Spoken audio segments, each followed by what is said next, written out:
Graça e paz da parte de Deus, nosso Pai, e da do Senhor Jesus Cristo. No último sábado, eu ministrei em 2 Pedro, capítulo 2, versículo 1.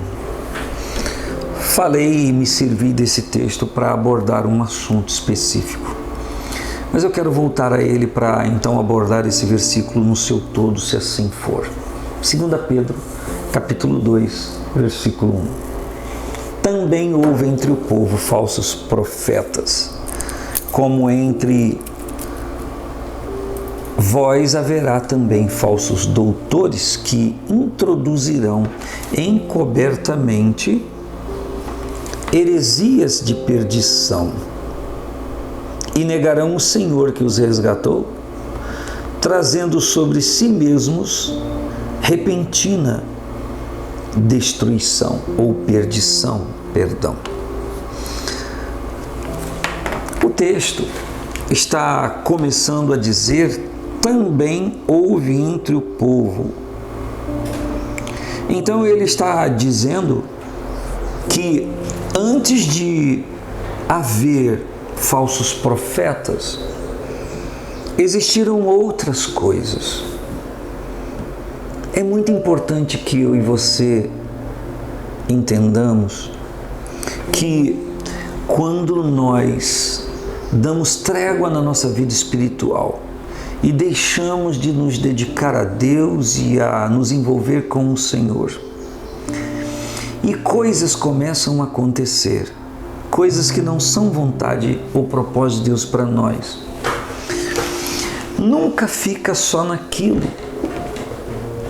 Não é uma fagulha de dúvida que vai permanecer só a fagulha de dúvida, mas esse espírito da dúvida, que na verdade é uma insuficiência na fé, vai atrair outras coisas ou vai dar lugar a outras coisas. E se nós não fecharmos a torneira dessa inclinação a afastar-nos de Deus, outros sentimentos, outras atitudes virão. Por que não dizer que outros espíritos virão e não o de Deus? A palavra diz que também houve entre o povo falsos profetas. Por que os falsos profetas existem? Porque alguém dá ouvidos a eles. Porque se não dessemos ouvidos, ou alguém não desse crédito, eles não teriam sentido de continuar existindo por conta de serem desconsiderados.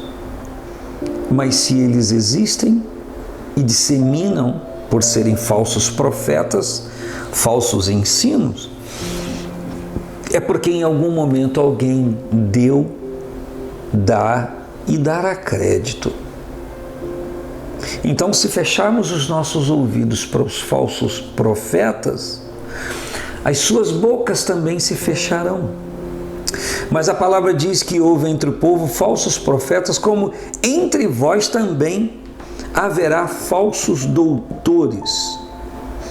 E o termo doutores, falsos doutores aqui no grego original que Pedro está falando, ou que o Novo Testamento foi escrito, com algumas variantes, é claro, fala de falsos instrutores. No nosso tempo, e já desde muito, mas no nosso tempo se fala muito sobre coaching, mestres, fulano é meu discípulo, enfim. Eu não vou falar sobre isso, ou pelo menos vou me resguardar de não falar, de emitir opinião.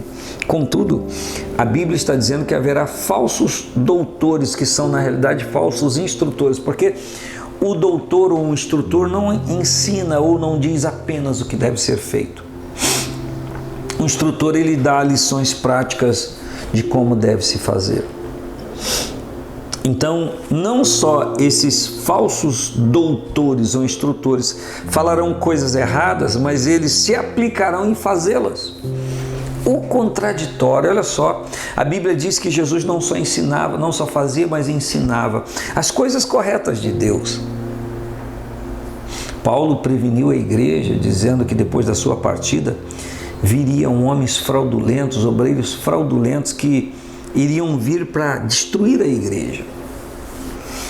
Interessante que o texto diz que entre vós haverá falsos doutores que introduzirão encobertamente heresias de perdição. Por que essas pessoas que são falsos instrutores e doutores, sob a alegação de estar conduzindo pessoas ao caminho de Deus e à vontade de Deus, vão se introduzir encobertamente ou introduzirão encobertamente heresias de perdição? Porque o povo que os ouve não se apega às verdades da palavra. E por abrir mão da palavra, vai preferir ouvir pessoas com discurso pronto. Ou seja, eu não preciso gastar tempo em ler a Bíblia, o que está escrito.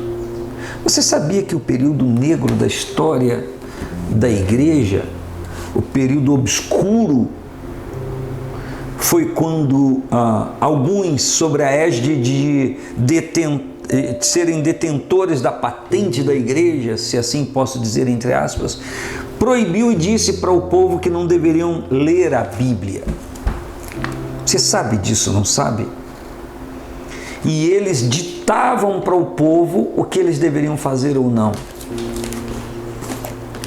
E o povo não tinha acesso ou vontade de ter as Sagradas Escrituras. Você sabia que esse tempo já está voltando e vai ser uma incidência muito grave daqui para frente? Por quê? Porque muitas pessoas, podendo se alimentar da fonte, preferem beber a água encanada sem parar para analisar que esses condutores podem estar poluídos ou contaminados. Você pode entender o que estou dizendo? A água que sai da fonte, ela é límpida, clara, pura. Ela é mineral. Mas até chegar, ela sofre contaminações por onde passa. E eu poderia prosseguir nesse exemplo falando das águas contaminadas que sofrem o efeito químico forte para limpá-la, mas nunca será mineral, nunca será como aquela da fonte. Assim também o é a pessoa que gosta de beber algo pronto à sua mão e não busca da fonte, que é a palavra de Deus. Ouça a pregação, ouça as pregações, ore ao Senhor, se deixe mudar por eles, mas nunca se esqueça, seja bereano, como está em Atos, vinham na palavra, será realmente assim. Um grande abraço, a paz do Senhor Jesus.